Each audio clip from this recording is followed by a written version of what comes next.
I built a billion-dollar empire with cold calculation and ruthless precision.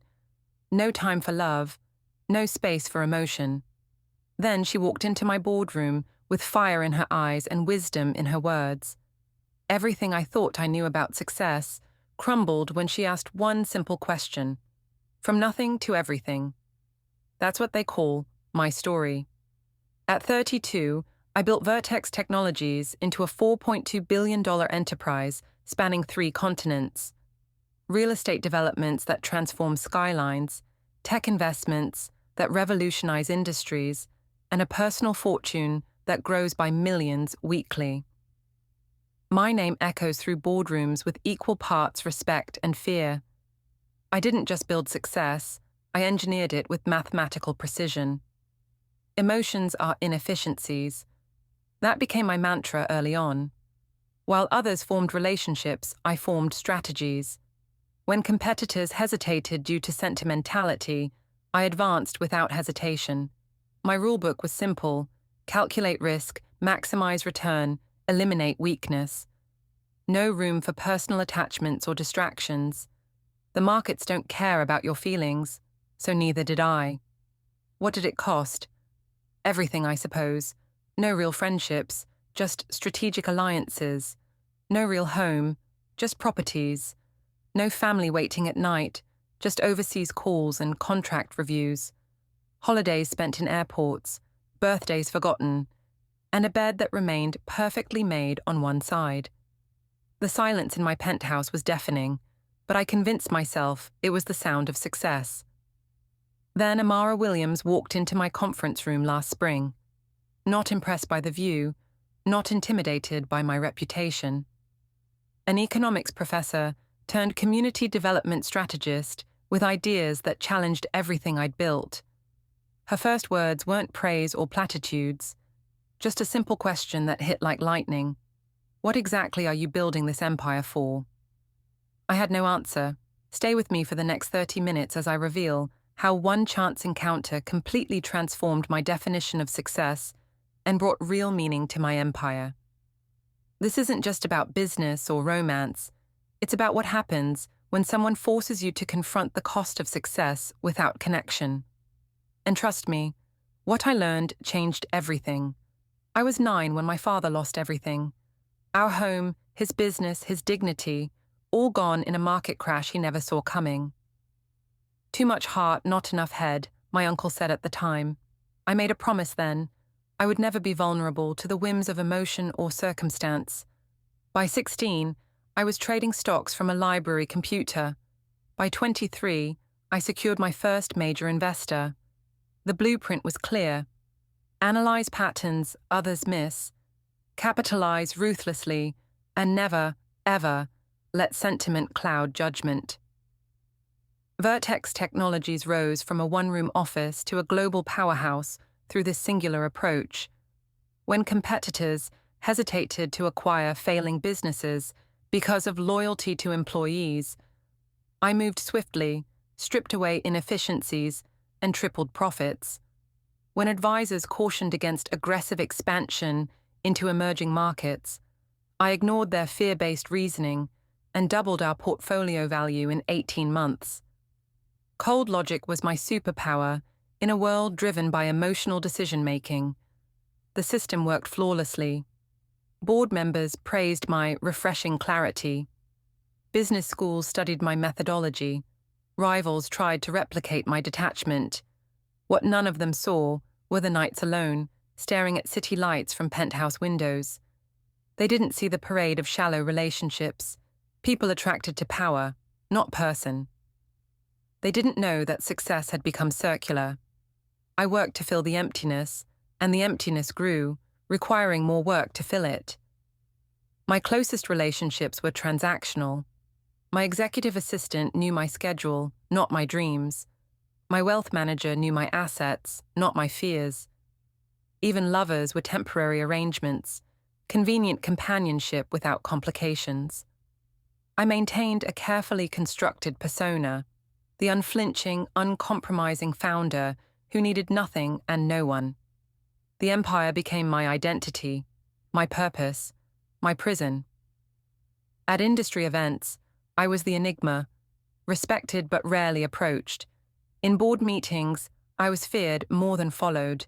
Success brought influence but not connection. I told myself this was the necessary sacrifice for extraordinary achievement. Feelings were inefficiencies I had optimized away.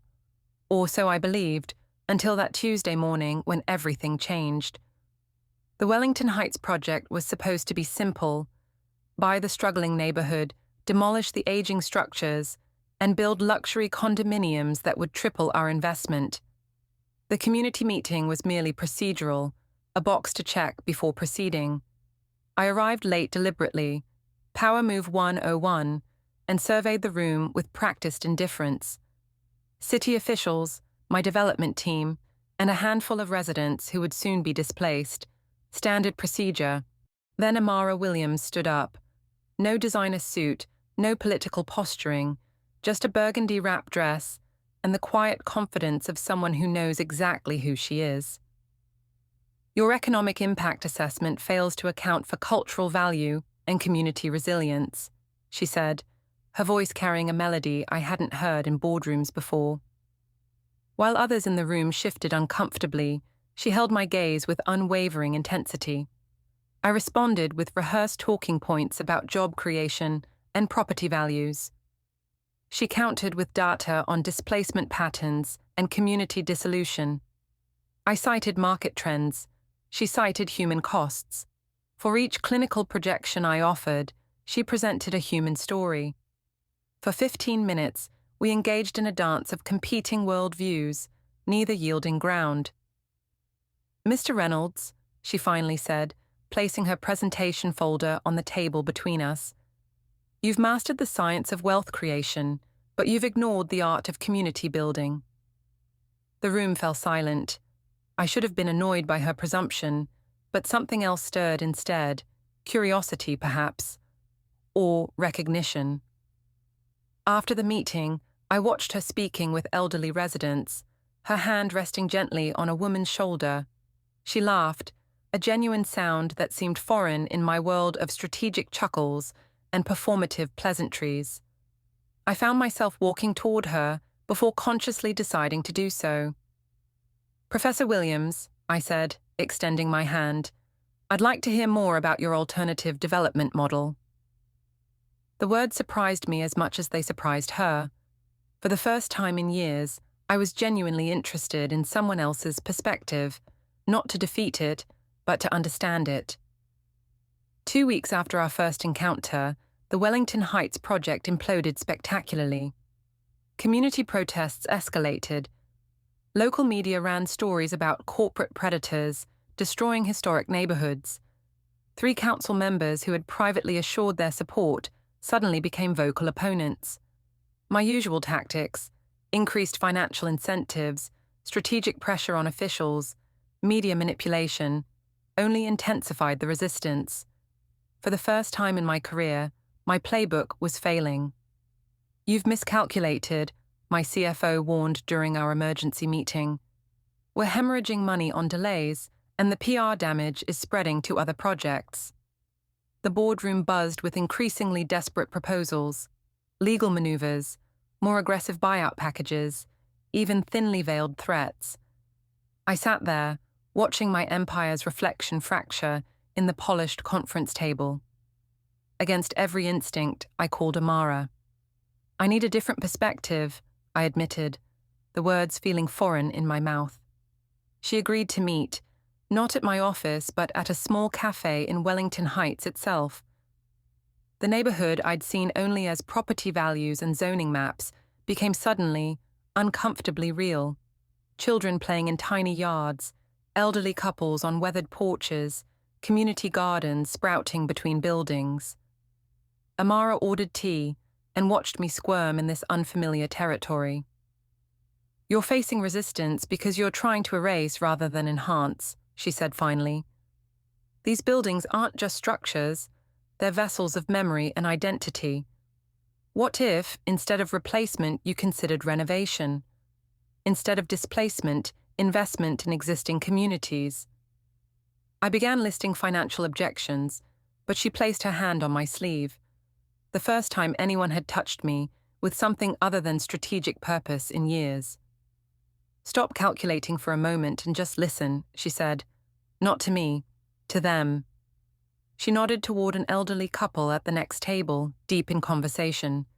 For the next hour, we simply sat there as she pointed out the invisible infrastructure of community, the relationships, traditions, and shared histories that my spreadsheets had never captured. Something shifted inside me. Not sentiment exactly, but awareness of a dimension I'd been blind to. The solution that eventually emerged wasn't just a business compromise, it was an entirely new model of development, one that preserved the soul of Wellington Heights while still allowing for growth and profit, just not the maximized, extractive profit I'd originally planned. The revised Wellington Heights project became a case study in community-integrated development.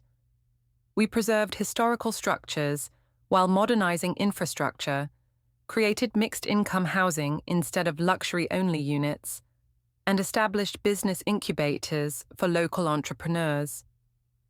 Financially, our returns lowered from the projected 300% to 175%, still profitable, just not obscenely so. But something unexpected happened alongside these business adjustments. I started to feel again. It began small. Pride that wasn't tied exclusively to profit margins, genuine interest in resident stories, satisfaction in creating something with integrity rather than just efficiency. I found myself lingering at community meetings instead of rushing back to my office. I knew people's names, their children's achievements, their concerns for the neighborhood. They weren't data points anymore. Amara noticed the changes before I acknowledged them. "You smiled today," she observed after a planning session. "Not your negotiation smile, a real one." I couldn't remember the last time someone had commented on my emotional state. More startling was realizing she was right. My executive team watched with confusion as my decision-making evolved. "Are you feeling all right?" my COO asked when I rejected a highly profitable acquisition because of its impact on a small town's main employer. I was feeling all right, better than all right. I was feeling, period. The emotional void that had accompanied my success for so long was gradually filling with something warmer, more substantial. Sleep came easier. Food tasted better. The skyline from my penthouse window looked different, not just as assets to be acquired, but as homes and workplaces for real people with stories I now cared to know. Amara and I moved from adversaries to reluctant collaborators to something I couldn't quite define. We established a formal consulting arrangement, her expertise in community economics, guiding several of my development projects. Our meetings, originally rigid with professional boundaries, gradually softened. Coffee before discussions, lunch that extended beyond business hours, conversations that wandered from profit projections to personal philosophies. She challenged me intellectually like no one before. Her perspective as a Black woman navigating predominantly white business spheres offered insights I'd been blind to. "Your world is frictionless because it was built for you," she explained once. "I've had to calculate not just profits, but personal costs with every professional step." Such conversations were uncomfortable but necessary, cracking open my understanding of privilege and power. Our cultural differences became opportunities rather than obstacles. She introduced me to her family's Sunday gatherings, warm, chaotic affairs filled with laughter and debate. I showed her my meticulously organized world of exclusive restaurants and carefully curated experiences. We both stepped uncomfortably, but willingly, into each other's spheres. We disagreed frequently and passionately. During the Riverside project planning, our argument became so heated that she walked out. 3 days of silence followed, the longest we'd gone without speaking in months. The emptiness I felt surprised me with its intensity. When we finally reconnected, something had shifted. The argument wasn't resolved with my usual tactics of overwhelming logic or financial leverage, but through genuine listening and compromise. "You're learning," she said with that smile that had become important to me in ways I couldn't articulate. I was learning, not just about business or relationships, but about myself. Vertex Technologies today bears little resemblance to the corporation I built through cold calculation. The numbers remain impressive. We've actually outperformed market projections for 3 consecutive quarters, but the metrics we value have fundamentally changed. Our boardroom discussions now include community impact assessments alongside profit projections. Employee retention has replaced cost-cutting as a primary objective. Our developments create ecosystems, not just buildings. The transformation wasn't seamless. 3 executive team members resigned, uncomfortable with our new direction. Several major investors withdrew their capital, skeptical of our social experiment. Industry peers mocked what they called my midlife crisis in business publications. Yet for every departure, unexpected allies emerged. Investors seeking sustainable returns, talented professionals tired of soulless corporate environments, communities eager to partner rather than fight. My leadership style evolved from intimidation to inspiration. I learned to listen before deciding, to value diverse perspectives, to recognize that vulnerability often takes more courage than certainty. Meetings that once felt like military operations now pulse with creative energy and authentic exchange. People bring their whole selves to work, not just their strategic minds. Most surprisingly, financial success followed this humanization of business. Our community-integrated developments command premium prices precisely because they offer what sterile luxury complexes cannot: genuine connection and belonging. Our commercial properties maintain higher occupancy rates. Our corporate culture attracts talent that money alone cannot buy. The empire hasn't diminished. It's evolved into something more resilient, more sustainable, and infinitely more fulfilling. I no longer build to fill an emotional void. I build to create spaces where others can truly live and connect. The wealth continues to grow, but now it feels like a means rather than an end, a resource rather than a scorecard. Amara and I were married last spring in Wellington Heights Park, the very neighborhood I once planned to demolish. My journey from emotional detachment to genuine connection wasn't about sacrificing success for feelings. It was about redefining success to include both. Through Amara's wisdom, I discovered that an empire built without love ultimately serves no purpose. Today, my wealth is greater, but I measure it differently, in relationships restored, in communities strengthened, in purpose discovered. The man who once filled emptiness with acquisition now finds fulfillment in connection. If you've built your life around achievements instead of connections, don't wait for your chance encounter. Start seeking balance today. Like, subscribe, and share this story if it resonated with you. Someone in your circle might need this message right now,